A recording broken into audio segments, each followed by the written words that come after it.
radio.za.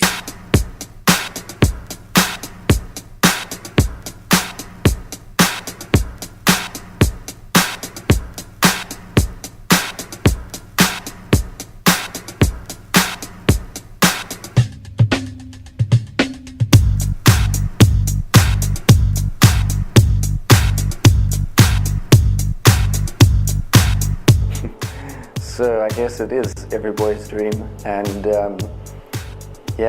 things just sort of fell into place, and always wanted to be involved in cars. Ever since we were little boys, we've all been reading magazines, our parents have been talking about it, and somehow, some way, I needed to find a way to actually be able to drive, a Ferrari before you could afford it in your 50s, and you're too old to actually, give it good stick. So I co-founded a luxury car rental company with a business partner of mine at the age of 24. And at the age of 24, I started driving Ferraris, Lamborghinis, Bentleys, Rolls Royces, you name it. And that went pretty well. So I did that for 6 years, a lot of industry firsts, and we were considered to be still are considered to be the leaders in luxury car rental. We expanded from Cape Town to Joburg and Durban. And everything to do with cars. So that brought me close to cars, and the passion sort of ignited even more inside myself. But when you run your own business, you get a bit tired, and it's a lot of hard work. So I felt like I needed a change in my life, and I'd always said to myself that if I stop doing what I'm doing, because I'm giving it 100%, I think I'm going to go overseas. So once I sold my shares, I took a year-long holiday and sabbatical and chilled out and was searching for the next challenge. And I was looking to go to the States and do some work there, not necessarily with cars, but the more I looked, the more my search went into cars. And then I came across this company at the Nürburgring. So I did a bit of research on the other companies there at the Nürburgring. I thought, well, let me just send the guy an email, who knows? And within 12 hours I had a response saying, this looks positive, you should come over. And I didn't quite understand, well, what does that mean? Does that mean you like me? Does that mean you're giving me the job? So I replied back and I said, well, what does that mean? And he says, well, you can't just pitch up and live here. You want to know that this is the place that you want to be. So 3 weeks later I flew over and landed up staying there for 2 weeks, basically started working straight away. And then, that was 2.5 years ago. A lucky email.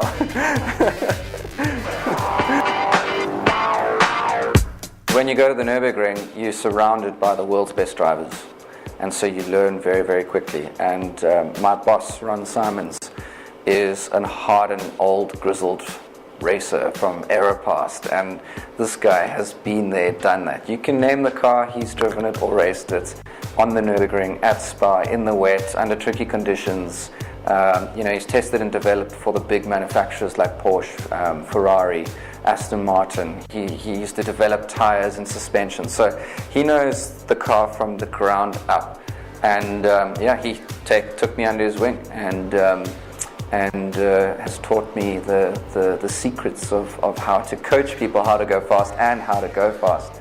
And I'll never forget the first time I said, hey Ron, I've been here for 3 or 4 days, like I'm itching to get onto the Nürburgring, let's go. And he said, well, let's go now. And I said, yeah, but it's raining today. I mean, we don't have to do it today. I'm just telling you I want to go in the next couple of days. And he said, no, let's go now. So we jumped in a Renault Clio RS 200, so 200 horsepower, front wheel drive, nothing too fast for the Nürburgring, but you don't need anything fast. You've got to learn the track.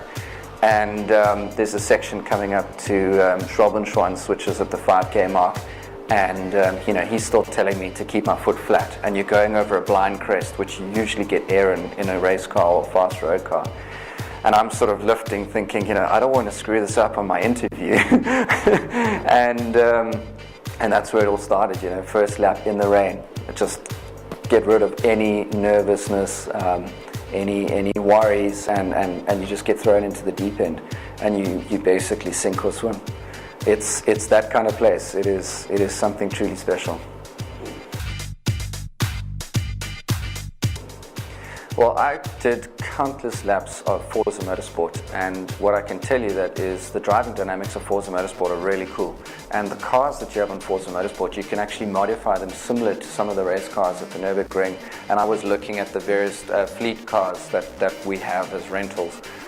But in reality, the track that Forza has is quite stretched. It feels like you're actually driving 23 kilometers as opposed to 21.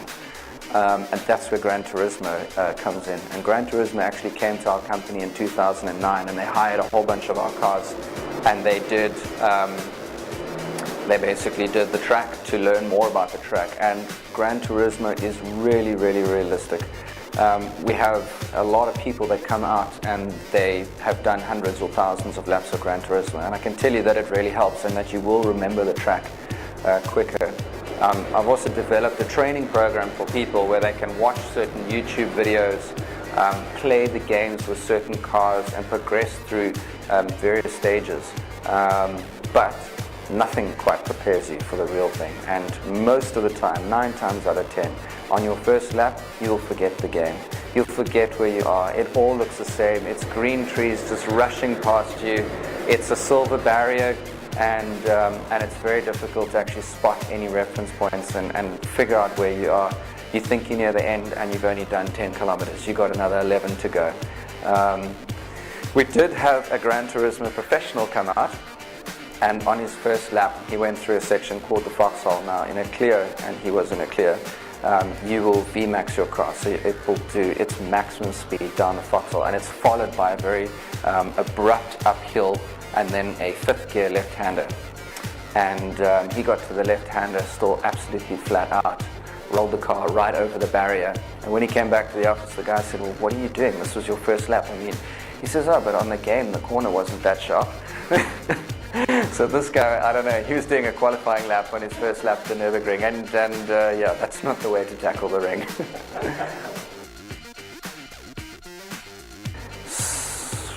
I'd have to go with a Caterham. Really? At the beginning of the year, I drove a Caterham R400 race car that had been substantially lightened and the power had been increased. I think it was making about 280 horsepower, and those cars standard come in at 495, and I think that guy got the weight down to 460.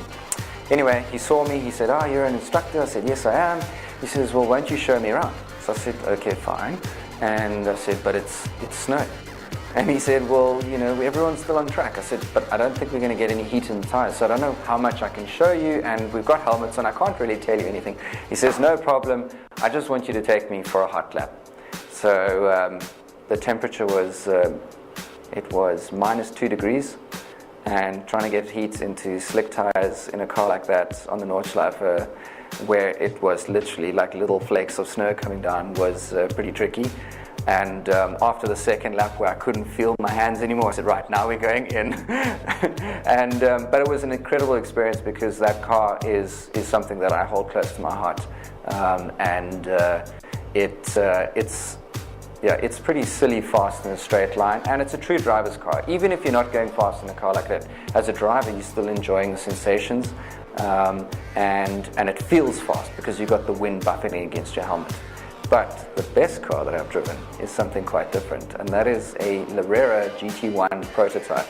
And we have a customer that we've been training up for the last couple of years from low-end cars, and now he's bought this prototype. It's a 400,000 euro prototype, one of 3 made. It's a German company called Velki that makes these cars. Think of an Ultima GTR. It's something similar to that, except this has got a 7.2 litre V8 making 720 horsepower, which is mated to a 6-speed manual gearbox with a true heel and toe setup. And there is no driver aids, there's no traction control, no stability program. It's got quite a lot of downforce, and it only weighs 980 kilos. So I've done many laps of that at Spa in Belgium, which is only 100 kilometers away from the Nürburgring. So that's where our second base is. And that is something special. That for me was brutal. It is so big, and there's so many difficult corners that you sort of think to yourself, I need to be cautious. And especially when you're training people, you're always building in certain safety aspects into their driving, and you know, the racecraft that you're teaching is maybe not always at the 10/10 limit, because a track like that can catch you out in a second. Best corner, I think the mini carousel would be my favorite. Now the you get the main carousel, which is what we've all seen photos of, and that's where they built it with this concrete and banking to test the suspension on cars. Now that, as a driver and in a car, is not really that enjoyable, especially if you're in a race car with hard suspension. I mean, your kidneys are taking a beating, and there's so much G-force on your chest that you're struggling to breathe, and then eventually pop out of this carousel, and off you go. But the mini carousel it's a much smaller version, and it's got a bit of tarmac on the inside that you can use for grip. And as you exit the mini carousel, your car will usually get airborne before you land and then go on. And that is something that you can really throw the car hard into there. And then before you exit and you're about to jump, you need to position the car straight so that you don't land with too much force on the back right. And for me, that's quite an interesting car. It can get quite interesting, especially in the wet.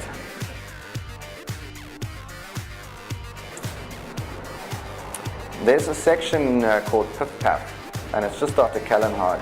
And basically you come through a right-hander which has got it's really steep down, it's got some positive camber, and then you come across to the right-hand side of the track. And when you turn in, you've got this little sort of S-bend section, and it goes from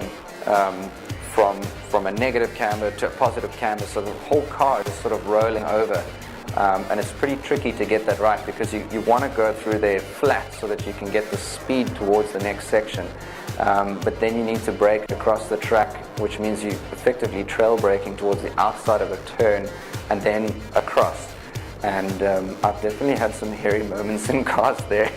And I'd say that for me is a section where, through experience, I'm a little bit more cautious than possibly I should be. Well, I guess on the outside it all seems to be fluffy layers of icing on the cake, and in many regards that is the case. We get to drive an amazing array of cars. Just think of anything that is fast, powerful and reliable, and that arrives at the Nürburgring, and then you can almost double that for Spa, where people are actually prepared to bring even more exotic cars to a big Formula One racetrack. So obviously the driving is the sweetest part of it, and it's pretty rewarding teaching people how to drive a car quickly, especially when you have a program that is, say, 2-3 weeks, and you really have time to work on their skills as a driver. So that's very rewarding. But the sweetest part has got to be the racing. I mean, that's half of the reason why everyone is there, is that you want to be able to race. But the racing it's pretty intense. It's not like your local racing. You have the best racing drivers from around the world, all are descending on this great track, and they all want to show that they have the skill, but often they don't know the track. And so in many of these races there are monumental accidents, and often it's just a case of dodgeball. You're just trying to avoid other people crashing. You're following someone into a corner knowing that guy is going off, and you've planned it in your head how you're going to go around him, and already if he comes back across the track after he hits the barrier, what are you going to do? So a lot of it is staying out of trouble, and people don't treat it like an endurance racetrack. This is an endurance track. It's 21 kilometers. You cannot go flat the whole way through. You can't race it at 10/10ths. And even if you do, you should check with your team before whether they want you to put you on pole or not, or be in the guardrail. So there's so many factors to consider. You get to meet them all. So and I'm not one that is a massive fan of movie celebrities like Angelina Jolie or Brad Pitt or something. But because of what I'm passionate about, I like people in the motor industry. So, I've met Chris Harris, and for me, Chris Harris is the top journalist. He's really, really, really cool, and I've become very close friends with Sabine. So, I formalized a partnership with Sabine at the beginning of the year, and we've done lots of close work. And Sabine and I have a pizza and a beer and chat. And what's really cool is the South African market loves Sabine. And so I can connect the dots. And when the guys come over and you want to have dinner with someone like that, you can meet Sabine. Other than that, you really are just meeting drivers that are famous in DTM, in Porsche Cup racing, lots of Le Mans races. I had Frank Biele, I think his name is Frank Biele, drive me around a new track in Germany called Bilsterberg, and you know, he's won the Le Mans 5 times. The people that you do business with are all from a motoring background. You know, it blows your mind. This is literally the mecca of motorsport. It is the center of the universe for cars. The cars are tested, they're developed, the prototypes are going around, and then they want to race them. So, you know, everything with this track is to do with credibility. And because of that, you just have everyone in the world at some stage during the year, media, and people in the industry just descending on this racetrack. So you get to meet them all.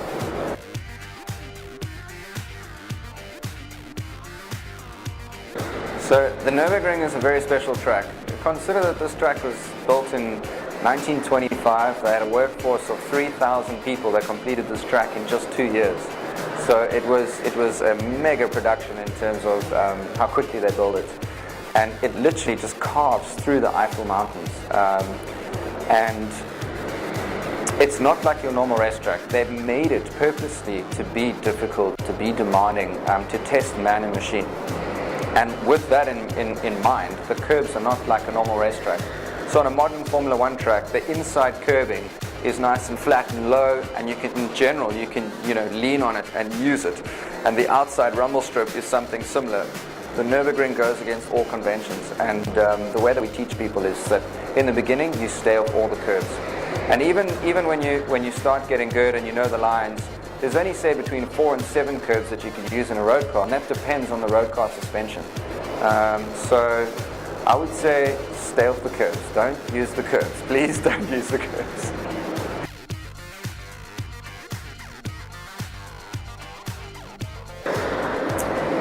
It's a very frequently asked question. It's a good question because this is a place where natural talent puts you in good stead, but those who are willing to learn the track are the ones that are going to progress quicker in the end.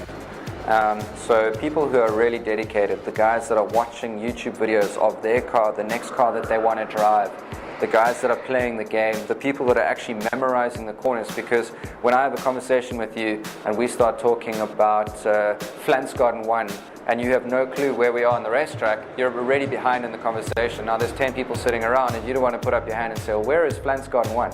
So the dedication to knowing where you're on the track, the corner names, what kilometer it is, and then obviously putting that in practice is the main thing. So if you do a lot of racing and you pick up tracks pretty quickly, I would say that after a full day of driving, you would start to remember where you are on the track. After a full day, you still wouldn't know certain sections, and that's the critical point in people's driving, is that in that first 50 laps, that's ideally where you're going to have your accident, because you think you've come to a section, there's green trees rushing past. I mean, this is why they call it the green hell. There's trees lining the whole track, there's the sun coming through, there's the shade and the light flickering into your face, into your helmet, your visor, and you can get distracted, you can get tired. I would say that once you've done 100 laps, then you know your way around. And then if you've put the time into, call it the studying side of things, you'll know the track pretty well. And if you continue to advance your knowledge on the track, you'll know it well. And I can tell you that people, I mean, the Germans, they don't go home after work and go play a game of tennis or squash. They come to the Nürburgring. This is their sport. These guys are more fanatical about motorsport than they are about football, and that tells you something about this nation. They come to this racetrack and you will not believe how fast these guys are. You could drive in the same car as many of them and poof, off they go past you. So it's very humbling the first time you start driving it, because you don't know the track, you don't know where you can carry speed, how to carry momentum. And so once you've dedicated a lot of your time to learning this track, then you'll become fast. There's very few people. I think the only person that I've really met who said, I don't need to do any more laps is Sabine. You know, she's been racing there for 30 years. She was the ring taxi driver for 17 years. She used to do between 800 and 1,300 laps a year just in the ring taxi. So someone like that knows every nook and cranny of the track. But even then, you can go one step further. So in terms of exercise, I will mountain bike around the racetrack, and I'll make a point that I want to see not only guys in the industry pull testing cars and prototypes. I also want to see various race cars and what they're doing, and I want to see that in the dry and the wet, because I want to see all the different lines. So I've dedicated a large amount of my time to being in as many different situations as I can, even getting a ride with other racing drivers. You know, we have lots of different instructors, and I need to often crit an instructor when they come through and see whether they have the skills for the track. And that means often going for a lap with the guys and seeing how they drive, and you learn something from everyone. And when you get into the car with a top level driver, it'll blow your mind as to how fast you can go in certain sections. It's just unreal. And so every time it's just a little bit more knowledge, and think of it like a holiday destination resort where you've been going with your family for 10 years or 20 years. That's what the Nürburgring's like. People are coming back all the time, and they're bringing bigger, better, faster cars, and they're continuously increasing their knowledge. It's almost like a lifetime ambition or goal to learn and master this track.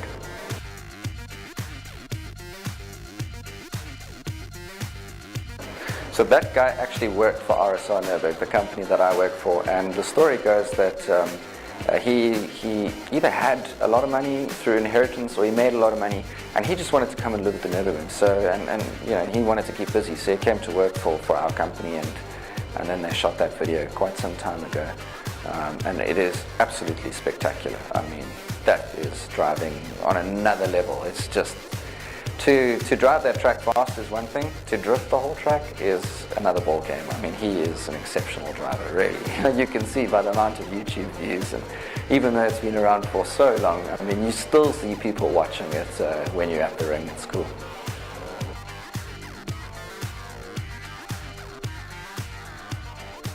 Yeah, the first thing when I get in touch with a South African is I ask them to bring biltong and boerewors for me. No, you know, Europe is a day away, so it's quite a far way to travel, and it's certainly not cheap. And you know, when you're earning a South African rand, you're now going to get to Europe where you need euros, and things are just more expensive there. And my advice is that when you get in touch with a local countryman, you know, that's key, because he or I can direct you in the right direction, so that, you know, you get the best bang for buck. Because to give you an idea, just to hire a Renault Clio for 4 laps is 399 euros. You know, that is nearly 5,000 rand for 4 laps. That's 80 kilometers of the Nürburgring. So, you know, it's an expensive hobby, expensive sport, yes, but things are more expensive in Europe. What is quite nice is that I can help you with where you want to go and what you want to do. And because I know all the events that are taking place, if you tell me that you're there for a week, I can tell you which days are good to be where and what you should do. And also, you arrive in Europe, if you haven't been to Germany before, you land at the airport and you go, great, I'll just jump in my rental car and drive to the Nürburgring. The problem is that people don't really speak English, you know, so you need to go to the right rental company at the airport. Your GPS is going to be set in German. You've got to figure out how to set it back into English. And then as you pull out of the airport, I mean, the network of highways is like you've never seen anything before, and guaranteed you will get lost. So, you know, just those small things in terms of the steps, how to get there, where to stay, what to do, it's crucial. It makes a huge difference, which we can see from the South Africans that have come and experienced it. And nearly every one of my customers, you know, before the day is out, they're telling me how they want to come back, you know, and they didn't book it, you know, a long enough stay, and they can't wait to bring their mates out next year. And it's that kind of place. It's why they call it the lure of the ring. Once you get sucked into this vortex of the Nürburgring, the most difficult track in the world, you just want to come out and drive it as much as you can. Yeah, if you haven't been to the Nürburgring, it's time to come. It's you've got your local contact, and you know, myself and the rest of us, we connected, and I can tell you now, it will be the best holiday. Leave your girlfriends and your wives at home, or send them somewhere else to go shopping. This is the kind of boys' holiday, and you know, one day is simply not enough. You need to have a minimum of 3 days. And it is expensive, so you know, save up, put it on your bucket list. You know, we have people from all over the world, guys who have told me that they've been wanting to come here for their entire lives, that this is the goal. I mean, when I say that this is the center of motorsport and the center of basically all things cars, I'm not exaggerating. You will see, it is unbelievable. It's a beautiful part of the world, and it is truly something special. You got to come and see it. I mean, why do you think I packed up everything and moved to go live at the Nürburgring?